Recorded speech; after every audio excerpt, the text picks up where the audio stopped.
Shalom saudara yang terkasih dalam Tuhan Yesus Kristus. Selamat datang di ibadah online GPB Amanat Agung Kalasan Yogyakarta. Kami sangat senang melayani saudara pada ibadah online ini.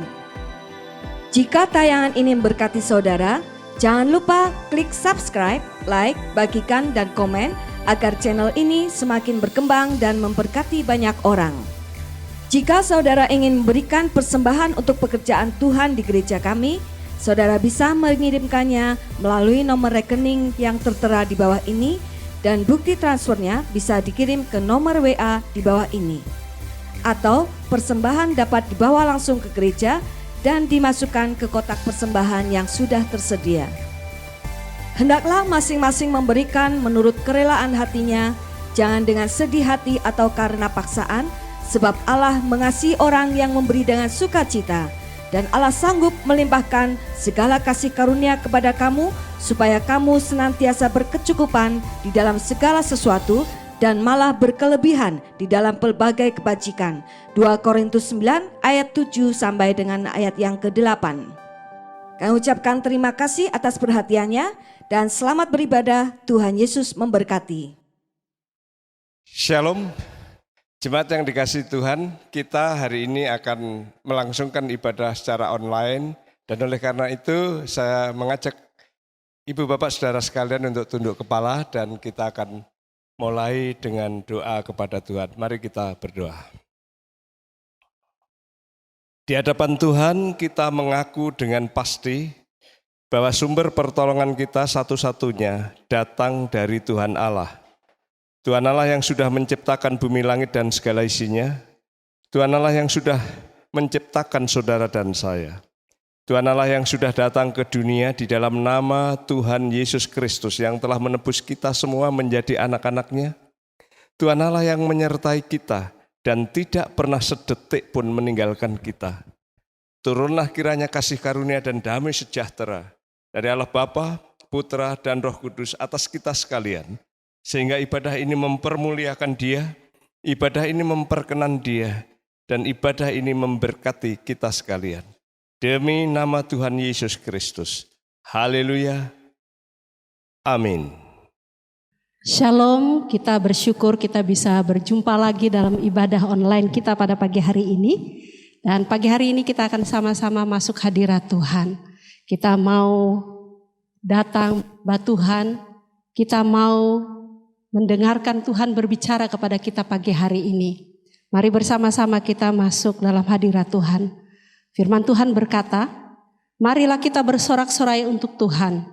Bersorak-sorak bagi gunung batu keselamatan kita. Biarlah kita menghadap wajahnya dengan nyanyian syukur. Bersorak-sorak baginya dengan nyanyian mazmur. Sebab Tuhan adalah Allah yang besar dan Raja yang besar mengatasi segala Allah. Kita rindu menyembah Tuhan. Kita rindu roh Tuhan mengurapi kita pagi hari ini.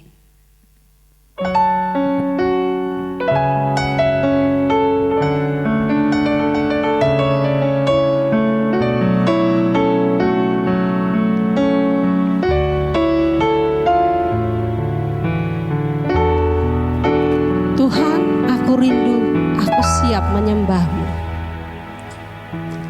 Tuhan, aku rindu.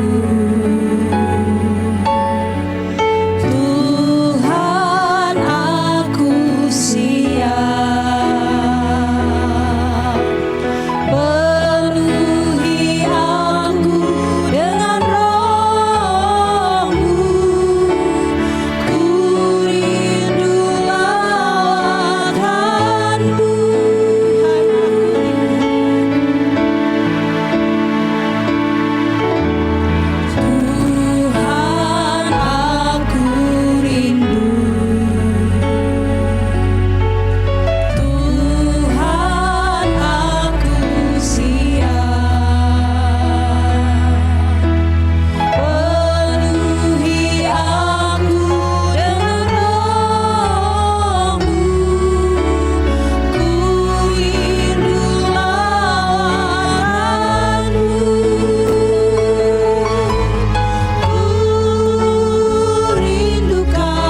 Yesus berkata, "Akulah jalan dan kebenaran dan hidup. Tidak ada seorang pun yang sampai kepada Bapa kalau tidak melalui aku. Aku jalan dan kebenaran."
Kita akan sama-sama membawa korban syukur kita kepada Tuhan sebagai persembahan yang berkenan kepada Tuhan. Dan saya mengucapkan terima kasih juga bagi Bapak Ibu Saudara yang sudah terlibat dalam pelayanan kami melalui persembahan syukur. Kiranya Tuhan memberkati. Kita iringi persembahan kita dengan pujian "Hitunglah Berkat-Mu".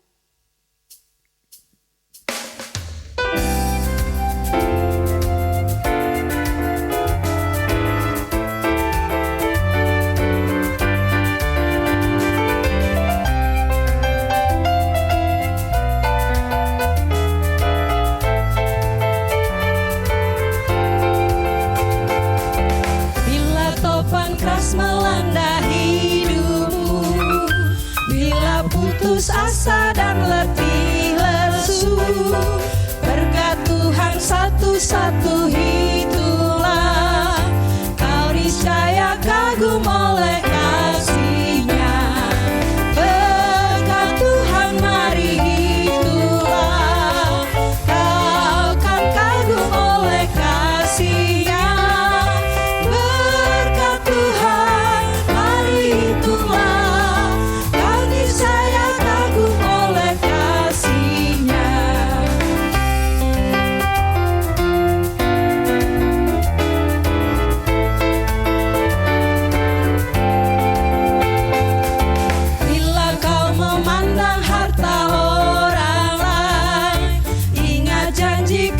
Yang lebih permai, hitunglah berkat yang tidak terbeli, milikmu di surga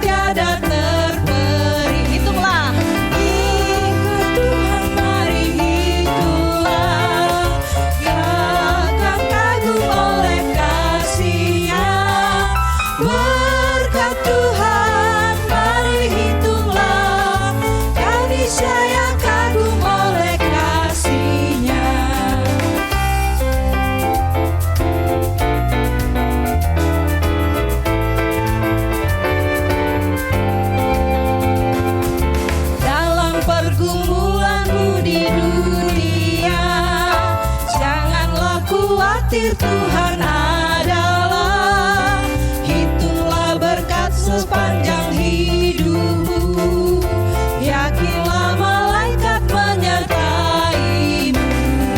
Berkat Tuhan mari hitunglah, kau kan kagum oleh kasih-Nya. Berkat Tuhan mari hitunglah, kau niscaya kagum oleh kasih-Nya.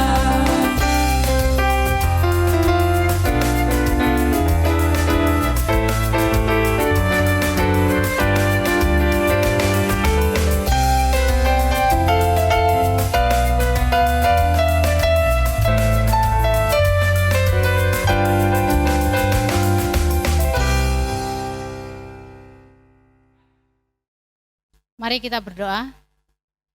Bapa kami yang di surga, kami sangat bersyukur oleh karena pada kesempatan hari ini kami boleh memberikan persembahan kami kepada Tuhan. Oleh karena itu Tuhan, kami menyerahkan persembahan kami kepadamu. Biarlah persembahan ini menjadi dupa yang harum di hadapan Tuhan dan menjadikan pekerjaan Tuhan di tempat ini semakin hari semakin diperluas. Kami menyerahkan pengelola, kiranya Tuhan Engkau memberkati sehingga dapat mengelola keuangan ini dengan baik dan bertanggung jawab di hadapan Tuhan. Kami juga berdoa pada kesempatan hari ini untuk bangsa dan negara kami. Kami bersyukur karena Tuhan terus melawat bangsa kami. Kami menyerahkan pemerintah dari pusat sampai daerah dalam menangani COVID-19 ini. Kami menyerahkan ke dalam tangan Tuhan, kiranya hikmat daripada Tuhan, kiranya Engkau memberikan sehingga pemerintah bisa mengatasi masalah-masalah yang ada. Kami juga berdoa untuk perekonomian, kami berdoa untuk politik, sosial, ekonomi yang ada di negeri ini, kiranya Tuhan juga terus campur tangan sehingga pemerintah bisa mengatasi setiap masalah demi masalah dengan baik. Kami berdoa ya Tuhan pada kesempatan hari ini untuk gereja-gereja Tuhan yang sedang mengadakan ibadah secara online maupun persiapan-persiapan untuk ibadah secara normal. Kami menyerahkan ke dalam tangan Tuhan, biarlah Tuhan Engkau memberkati hamba-hambamu yang sedang berjuang melayani pekerjaan-Mu dimanapun mereka berada. Kiranya melalui ibadah-ibadah yang sudah dilakukan, banyak jiwa-jiwa diberkati dan banyak orang-orang diberkati, nama Tuhan dipermuliakan. Kami juga berdoa ya Tuhan untuk gereja-Mu di tempat ini secara khusus, mendoakan biarlah Engkau terus campur tangan. Kami sangat bersyukur karena Tuhan terus memberkati gereja kami, memberkati hamba-hamba-Mu di tempat ini dalam pelayanan.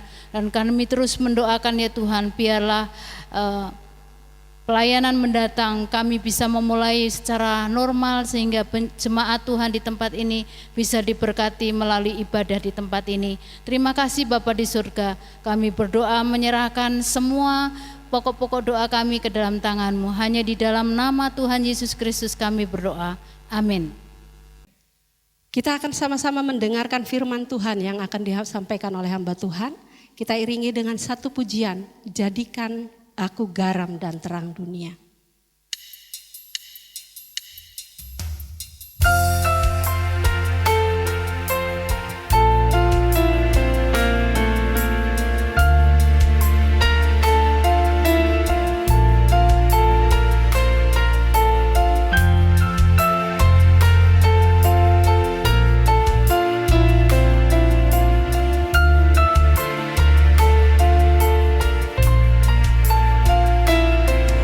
Syukur atas anugerah-Mu yang Kau beri dan tak pernah berhenti. Ajar aku memuji dan selalu berbakti untuk setia sampai selamanya.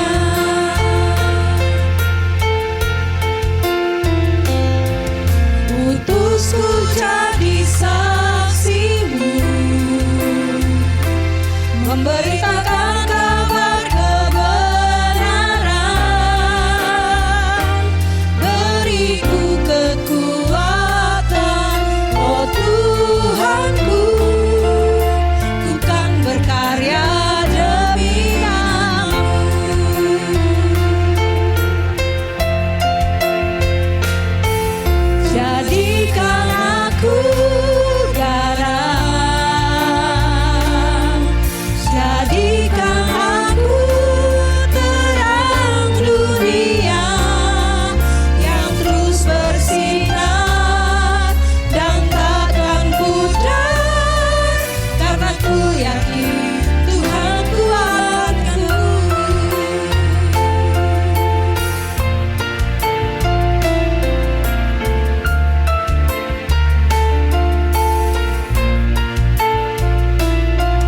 Syukur atas anugerah-Mu yang Kau beri dan tak pernah berhenti. Ajar aku memuji dan selalu berbakti untuk setia sampai lamanya.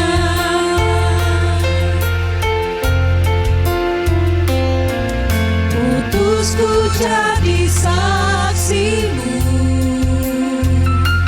memberitakan kabar kebenaran. Beriku kekuatan, oh Tuhanku, bukan berkarya demi nama-Mu.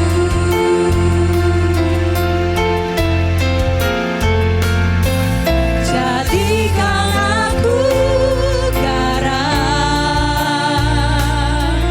jadikan aku terang dunia yang terus bersinar dan takkan pudar, karena ku yakin Tuhan kuatku.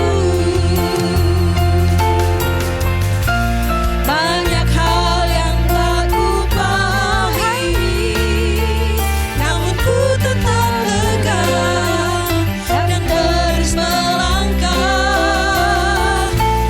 Walau hujan badai menerjang, dalam susah dan lelah, Tuhanlah kekuatanku. Jadikan aku garam,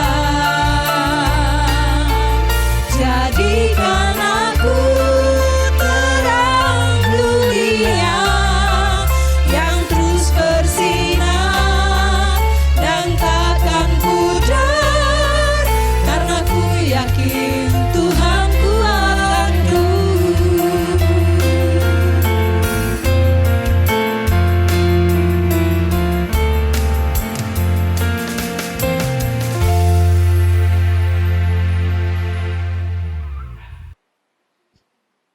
Jemaat yang dikasihi Tuhan, hari ini kita akan mendengarkan bagian dari firman Tuhan yang saya beri judul Garam Bumi. Barangkali kita akan bertanya, kenapa garam bumi? Pada umumnya kita mendengar garam dunia. Dan seringkali kita mendengarkan sebuah khotbah, kamu adalah garam dunia. Tetapi hari ini saya memilih kamu adalah garam bumi. Mungkin saudara bertanya, mengapa? Mengapa harus garam bumi? Jemaat yang saya kasih di dalam Tuhan, di dalam Injil Matius, Matius menggunakan istilah dunia dengan 3 macam kata. Yang pertama adalah kosmos, yang kedua adalah aion, dan yang ketiga adalah gas. Nah, menarik karena kalau dunia itu diterjemahkan dari kata kosmos. Kosmos artinya adalah semesta alam dengan segala isinya, bahkan segala yang ada di dalam dunia itu dan sistemnya. Sebagai contoh misalnya di dalam Matius pasal 16 ayat 26, firman Tuhan berkata, apa gunanya seorang memperoleh seluruh dunia tetapi kehilangan nyawanya? Dan apakah yang dapat diberikannya sebagai ganti nyawanya?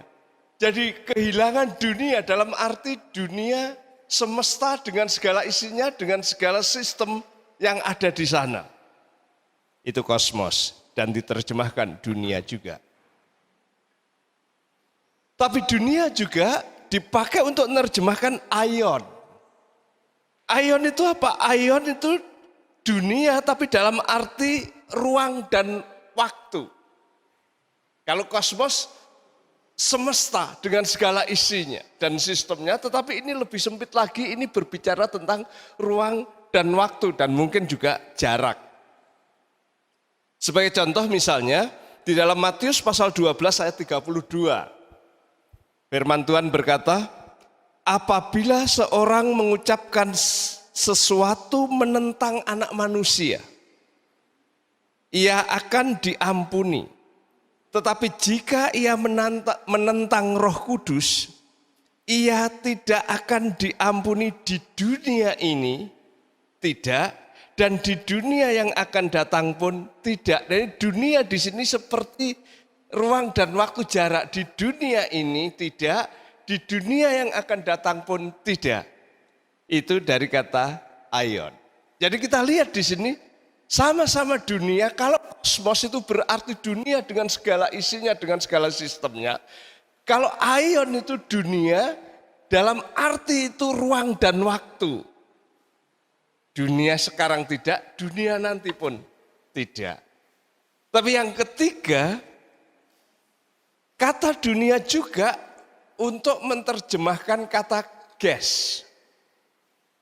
Nah, ges itu dunia dalam arti yang lebih sempit. Bukan semesta alam dan segala isinya, bukan ruang dan waktu dan jarak, tapi lebih sempit. Kalau kata ges disebut dunia itu menunjuk kepada bumi, menunjuk kepada tanah. Entah itu pasir yang ada di tepi laut dan mungkin di bawah laut, di situ itu biasanya disebut ges.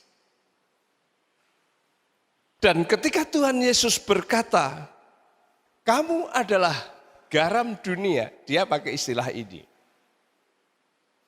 Nah, coba bandingkan misalnya di dalam Matius pasal 5 ayat 13 dan Matius 5 ayat 14 itu masih satu perikop dalam konteks yang sama, bicara yang sama, tetapi penulis memakai istilah dunia yang berbeda. Di dalam Matius pasal 5 ayat 13 yang diterjemahkan, kamu adalah garam dunia. Dalam bahasa Inggris diterjemahkan, you are the salt of the earth. Ini pakai lihat, the salt of the earth.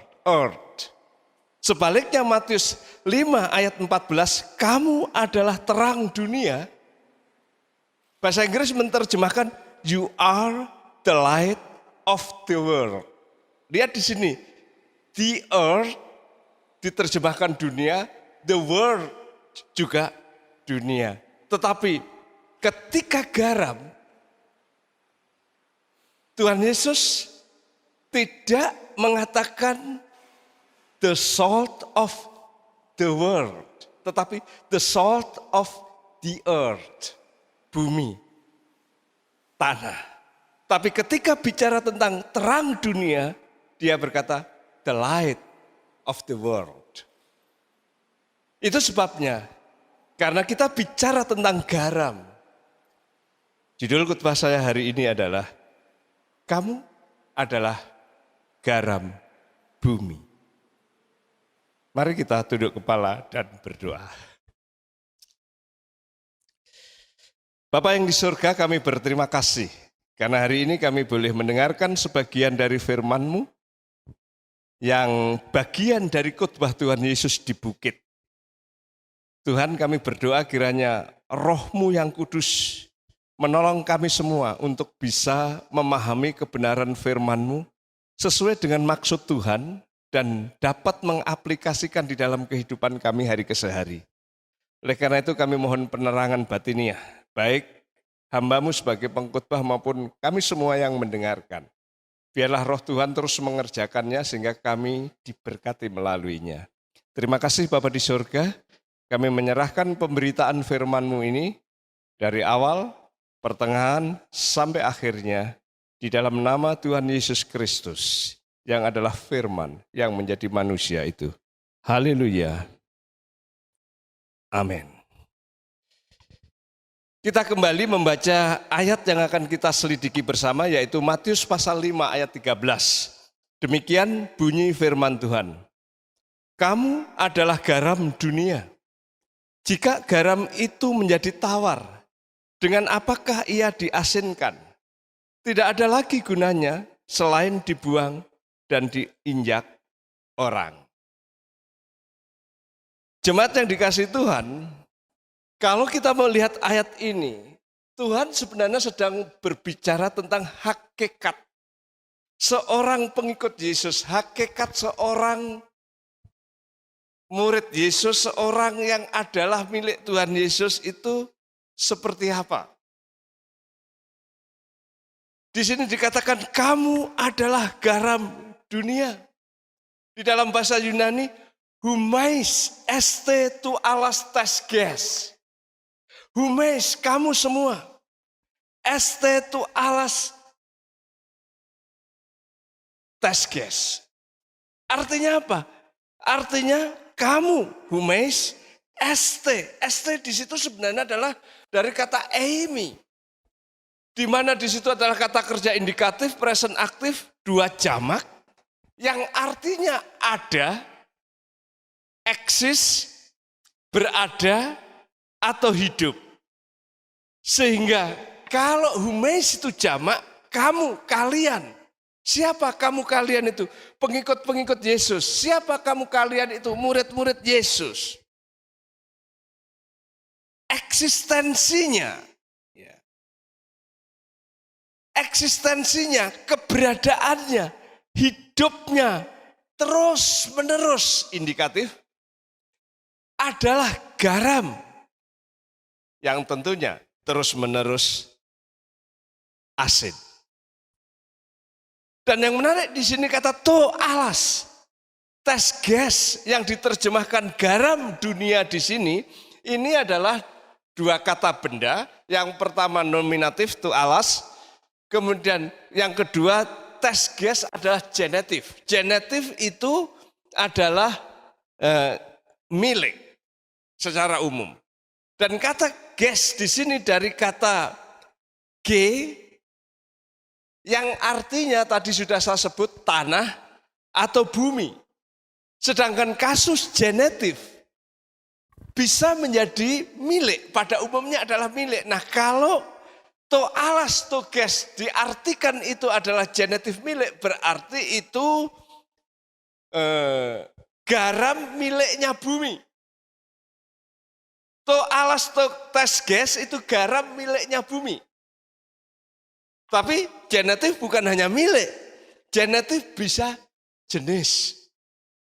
Kalau demikian, kalau diterjemahkan jenis berarti to alas tesges adalah garam yang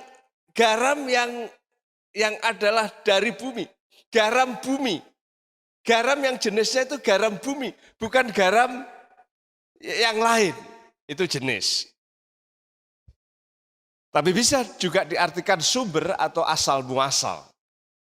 Kalau sumber atau asal muasal, to alas tesges adalah garam yang bersumber, garam yang asal muasalnya, garam yang datangnya dari bumi.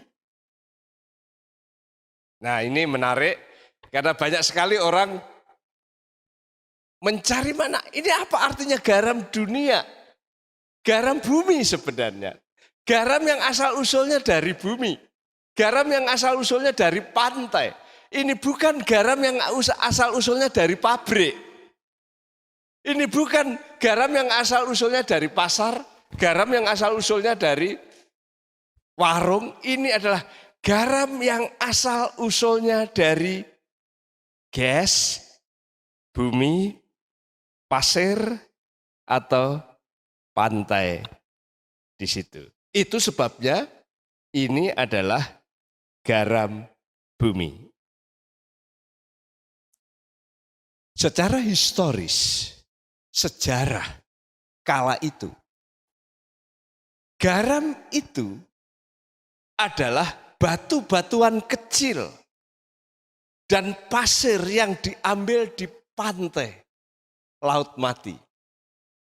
Saudara tahu di tanah Israel, di sebelah utara ada Danau Galilea, kemudian ada Sungai Yordan, kemudian di bawah ada Laut Mati. Di mana Laut Mati di sini ada airnya di situ, mengendap di situ, tidak keluar kemana-mana sehingga dia kaya dengan mineral, kaya dengan berbagai macam kekayaan di situ dan ini disebut laut mati dan rasanya asin. Nah, di sekitar itu pasir-pasir itu asin, batu-batu itu asin. Nah, garam bumi adalah garam yang diambil dari pantai itu. Pasir-pasir di situ. Batu-batuan kecil di situ. Nah, garam di situ biasanya dipakai apa? Bisa dipakai penyedap, bisa juga, dan yang paling umum adalah dipakai untuk pupuk. Lalu hakikat garam bumi waktu itu apa? Jelas, hakikat garam bumi atau alas tes gas itu tadi adalah berguna atau bermanfaat. Bermanfaat untuk apa? Secara umum, pasir-pasir yang adalah asin, yang adalah garam itu dipakai untuk atau bermanfaat untuk atau berguna untuk menyuburkan tanah yang kering kerontang, yang tandus gersang. Sudah pasti tahu di tanah Israel pada waktu itu adalah padang gurun yang paling banyak di sana. Sehingga susah ditanami tanaman karena tanahnya tidak subur. Tanahnya tandus, tanahnya kering. Tanam apa saja susah.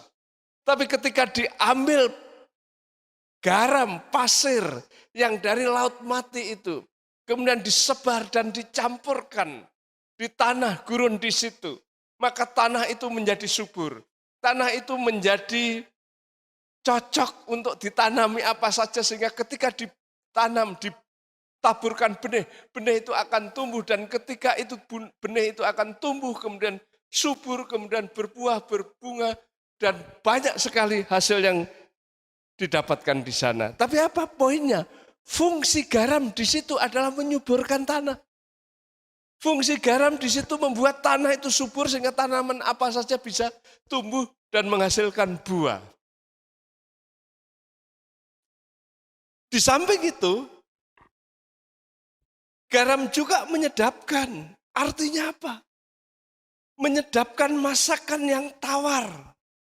Ketika dikasih garam, batu-batuan yang dari pantai itu, menjadi sedap, menjadi enak, dan menjadi nikmat.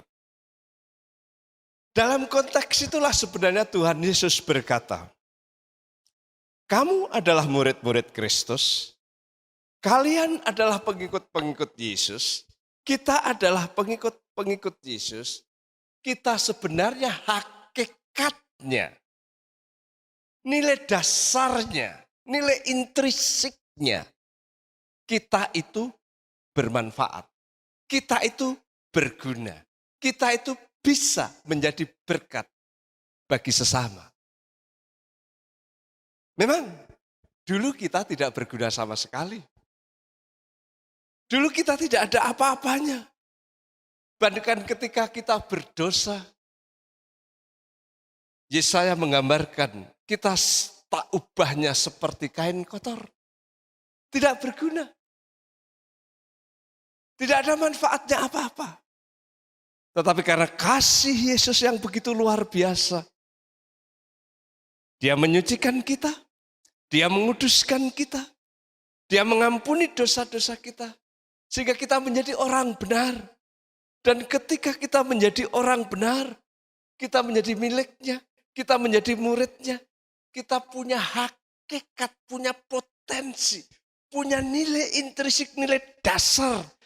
Murid Kristus milik Tuhan itu bermanfaat, berdampak, dan secara khusus dalam konteks ini kita memiliki hakikat berguna bagi orang lain. Kamu adalah garam bumi, artinya kamu murid Kristus. Hakikatmu, kamu itu berguna. Hakikatmu, kamu itu bermanfaat. Kamu punya hakikat bahwa dalam dirimu itu bermanfaat bagi orang lain. Bahwa dirimu itu berguna bagi orang lain. Bahwa dirimu itu menjadi berkat bagi orang lain. Sebagai contoh misalnya, bunga melati. Bunga melati hakikatnya wangi. Ditaruh dimanapun dia tetap wangi. Bahkan sampai kapanpun dia akan tetap wangi. Kalau ada bunga melati tidak wangi, berarti itu masalah. Masalahnya apa? Mungkin itu bukan bunga melati beneran. Mungkin bunga melati plastik. Atau mungkin bunga melati yang penyakitan. Karena hakikat bunga melati itu wangi. Sehingga kalau tidak wangi, pastilah itu bukan bunga melati yang asli. Nah, hakikat orang Kristen, hakikat orang percaya, hakikat milik Kristus, hakikat tebusan Yesus Kristus itu bermanfaat, berguna bagi orang lain.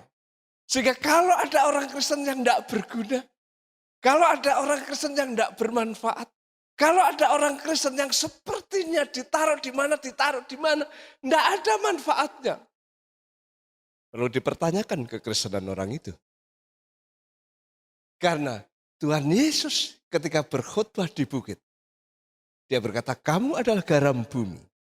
Sama seperti garam itu pasti asin dan bermanfaat menyuburkan tanah, bermanfaat menyedapkan makanan. Kamu hakikatnya juga bisa bermanfaat bagi orang lain. Karena kamu milik Tuhan. Kunang-kunang misalnya. Kunang-kunang jelas hakikatnya mengeluarkan terang kalau malam hari. Kunang-kunang di malam hari dia akan terang, akan muncul, sinar akan muncul dari dalam dirinya. Kalau malam hari kemudian ada kunang-kunang tetapi dia tidak bersinar. Kunang-kunang tidak memunculkan terang, kunang-kunang itu tidak memunculkan cahaya. Maka pasti itu bukan kunang-kunang. Pasti binatang lain, mungkin belalang, mungkin binatang yang lain. Sebab yang namanya kunang-kunang hakikatnya kalau malam mengeluarkan terang. Hakikatnya kalau malam mengeluarkan sinar. Hakikatnya kalau malam mengeluarkan cahaya. Kalau tidak mengeluarkan terang, cahaya atau sinar, berarti dia bukan kunang-kunang. Atau kunang-kunang itu sakit. Nah, Tuhan Yesus berkata, pengikut Yesus, murid Yesus, tebusan Tuhan, hakikatnya itu adalah seperti garam.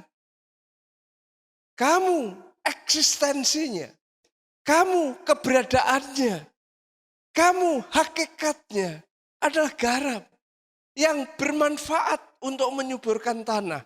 Garam yang bermanfaat untuk menyedapkan makanan. Artinya orang Kristen hakikatnya bermanfaat, berguna, ditaruh dimanapun. Dalam situasi seperti apapun, yang namanya orang Kristen, yang namanya pengikut Yesus, yang namanya murid Kristus, karena hakikatnya bermanfaat dan berguna, ditaruh di tempat manapun, dia akan tetap bermanfaat dan berguna. Kamu adalah garam bumi. Hakikatmu asin, hakikatmu berguna, hakikatmu bermanfaat. Mungkin kita timbul pertanyaan,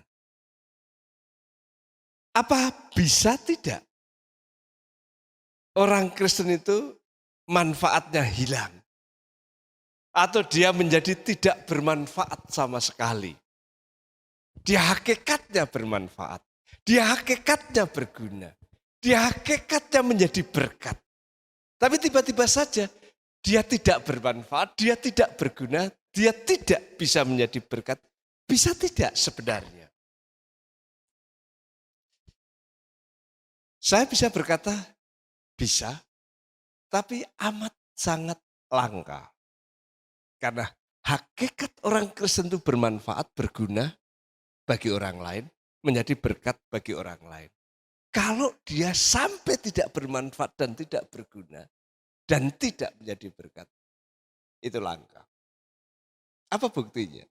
Mari kita lihat yang kedua, frase berikutnya di sini, di dalam ayat 13, firman Tuhan berkata begini, jika garam itu menjadi tawar, dengan apakah ia diasinkan? Tidak ada lagi gunanya selain dibuang dan diinjak orang. Jika garam itu menjadi tawar, dengan apakah ia diasinkan? Frase itu yang kita amati. Nah, ketika saya amati dan saya terjemahkan ulang, maka terjemahan itu bisa berkata begini, dia akan digarami atau diasinkan dengan apa? Jika garam itu menjadi tawar. Nah, apa poin yang dimaksudkan di sini? Dia, garam, akan diasinkan atau digarami dengan apa lagi? Artinya yang namanya garam itu tidak mungkin tawar. Jadi kalau garam kemudian harus ditawarkan dengan apa lagi? Diasinkan dengan apa lagi? Kalau garam itu asin, tapi kalau garam tiba-tiba menjadi tawar, dia diasinkan dengan apa lagi? Itu ungkapan Tuhan Yesus di sini. Artinya apa?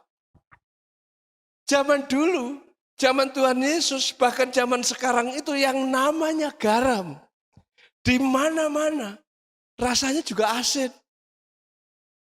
Kalau garam tidak asin, itu bukan garam. Garam, kalau saudara berjalan di pantai Pantura Utara di sana, di sepanjang pantai itu ada garam. Saudara cicipi di sana yang namanya garam pasti asin. Saudara di bagian selatan di sini, kalau ketemu garam, dicicipi juga asin. Yang namanya garam pasti asin. Sekalipun yang asin belum tentu garam. Tapi yang namanya garam pasti asin. Tapi ungkapan Tuhan Yesus menarik. Jikalau dia dalam pengertian di situ garam, akan digarami atau diasinkan dengan apa jika dia tawar? Artinya apa? Sebenarnya ini tidak mungkin garam itu hilang asinnya. Tapi ada. Artinya orang Kristen itu tidak mungkin tidak bermanfaat. Orang Kristen itu tidak mungkin tidak berguna. Orang Kristen itu tidak mungkin tidak menjadi berkat. Hakikat orang Kristen, hakikat pengikut Yesus, hakikat murid Yesus itu berguna. Bermanfaat, menjadi berkat. Dan tidak mungkin tidak menjadi berkat. Dan tidak mungkin tidak berguna. Dan tidak mungkin tidak bermanfaat. Dia pasti bermanfaat. Kalau toh ada menurut statement Tuhan Yesus ini, sangat langka. Kalau garam itu tawar, diasinkan dengan apa lagi? Langka. Karena namanya garam pasti asin. Tapi kalau ada yang tawar, diapakan lagi? Tidak ada. Diasinkan lagi. Firman Tuhan berkata, selain dibuang dan diinjak orang. Timbul pemikiran. Kalau demikian, garam yang tawar itu seperti apa? Padahal garam itu mustahil tawar. Garam itu pasti asin. Sangat-sangat langka. Garam itu tawar. Yang namanya garam adalah asin. Tapi yang menarik, ketika saya mencoba meneliti dan menyelidiki garam yang dipakai Tuhan, zaman Tuhan waktu itu. Seperti tadi saya katakan, garam pada waktu itu adalah batu-batuan kecil atau pasir yang diambil dari laut mati yang asin. Nah, coba bayangkan kalau ada seorang ibu-ibu memasak. Kemudian ketika memasak, kemudian dia punya garam. Garamnya dari mana? Dari bumi. Bumi mana? Pantai Laut Mati, batu. Batu ini asin.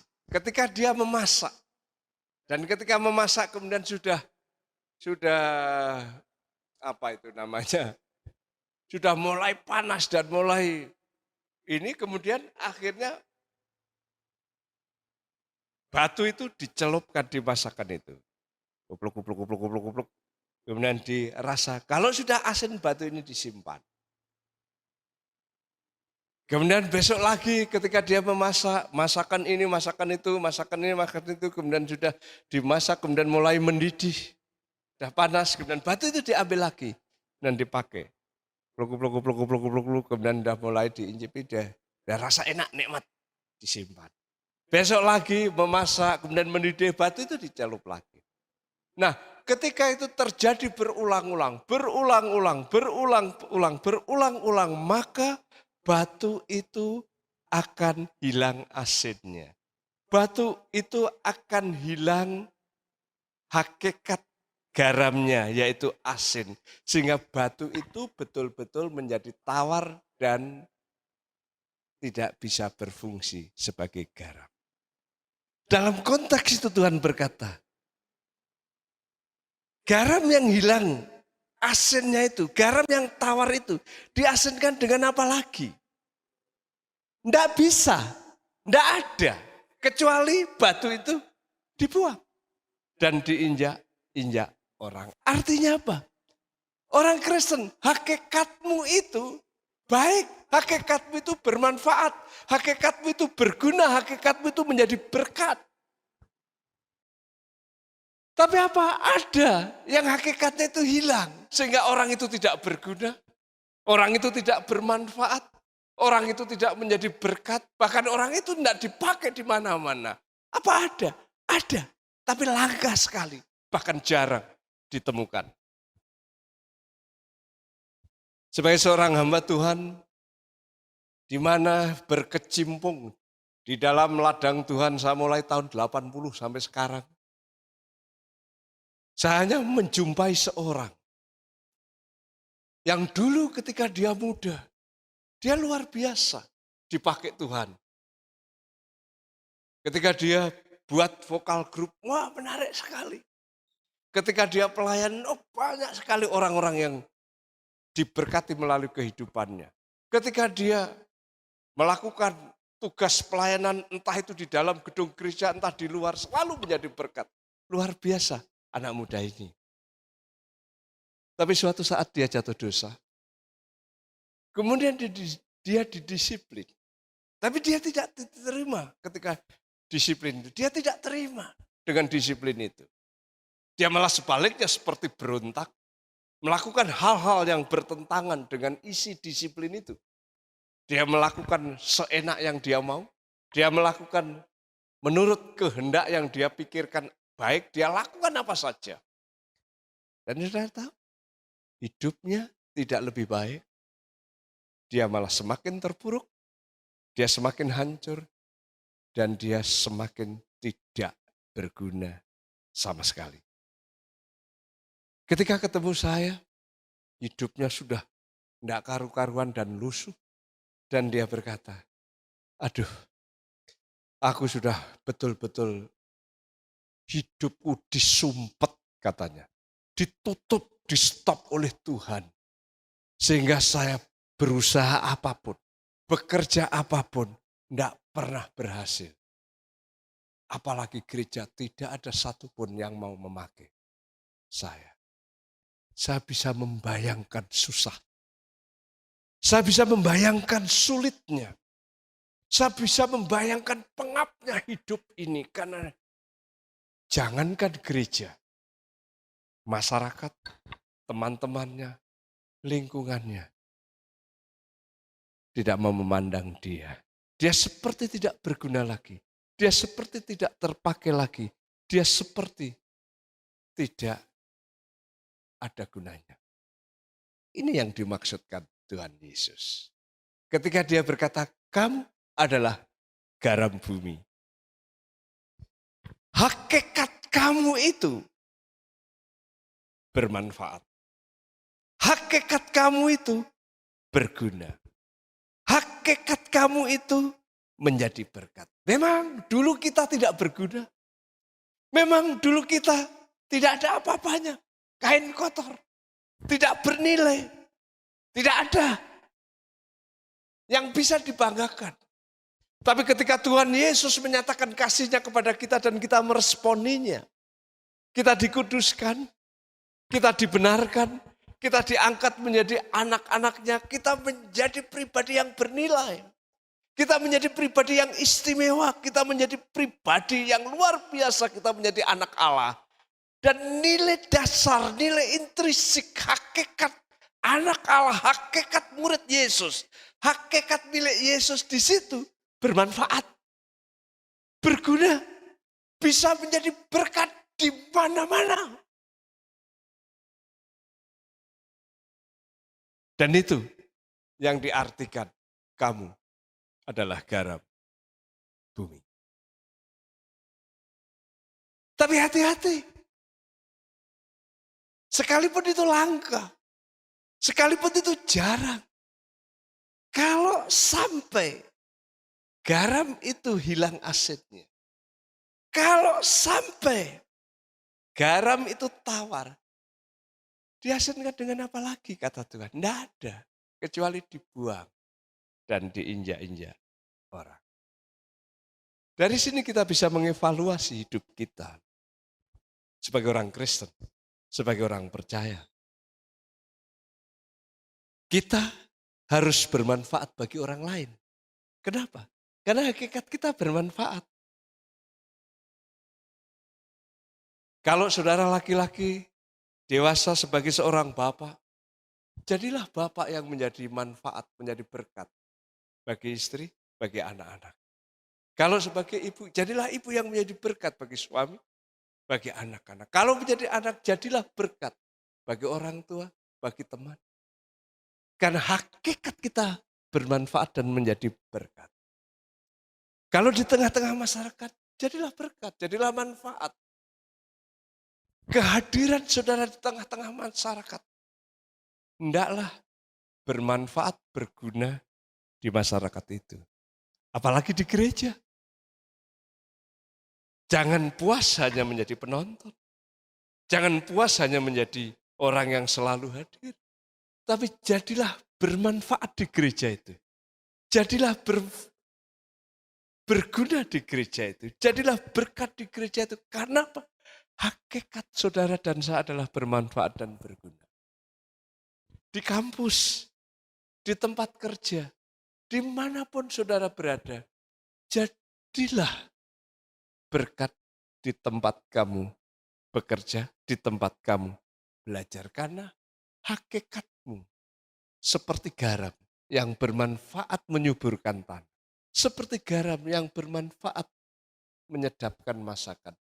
Saudara, hakikatmu menjadi berkat, menjadi manfaat di tempat dimanapun kamu berada.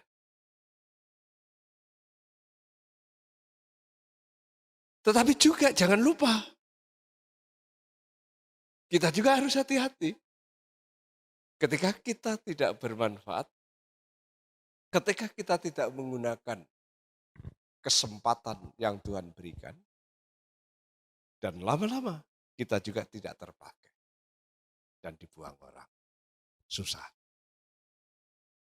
Atau ketika kita terus berkarya, terus melayani, terus berusaha menjadi berkat.